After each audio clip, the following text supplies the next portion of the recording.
this is over. Now, it seems the US sanctions on Huawei isn't over yet, as latest updates point to the fact that some key US government officials are looking for new ways and means to restrict semiconductor export to Chinese tech giant Huawei once again, which therefore means that the US government is set to take the chip sanctions on Huawei to yet another level. Now, the most common question remains, hasn't Huawei survived the worst of sanctions already? What could be the key reason pushing for this renewed drive to go after Huawei, even with much tougher sanctions this time? Now, let's dive deeper into this. It is already a known fact that the US sanctions on Huawei has limited the rise of Huawei to some extent, but for the past 4 years, we have equally witnessed the gradual comeback of Huawei, which is one of the key reasons raising more concerns for some US government officials. Now, according to recent reports, US legislators are pressing for tougher sanctions to be implemented on Huawei once again,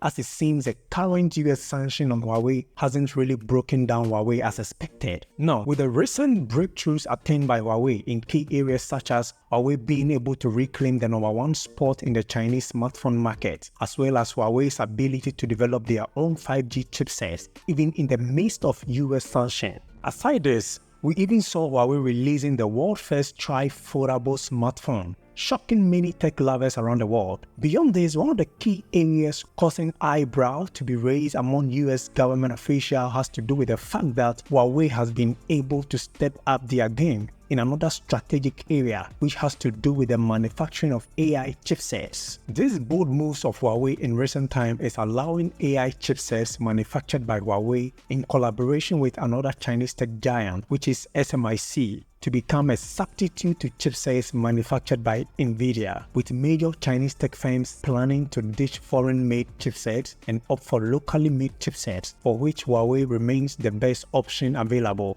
Companies such as ByteDance and SenseTime are on the move to build large AI models using AI chipsets manufactured by Huawei instead of Nvidia. So, it is a matter of time before other key Chinese tech firms follow suit. Now, to put all these things I just mentioned aside, Huawei is equally planning to release yet another AI chipset, which is the Ascend 910C chipset, which is believed to be a 5nm chipset. If this turns out to be true, then this is going to take Huawei a step closer to attempt making a 3nm chipset. So, if you put all this into perspective, what this means is that Huawei is actually not backing down, even in the midst of US sanctions. So, it is not surprising to see US government officials raising concerns and pushing for tougher sanctions against Huawei, as this moves of Huawei clearly shows that Huawei is equally surviving these sanctions even in the long term. Now, in the midst of this gradual comeback of Huawei, one of the companies that has been under the radar of the US government has been no other company but TSMC. TSMC has been under a lot of pressure lately, as the US government believes that TSMC may have been helping Huawei to bypass the US sanctions leveled against Huawei. So,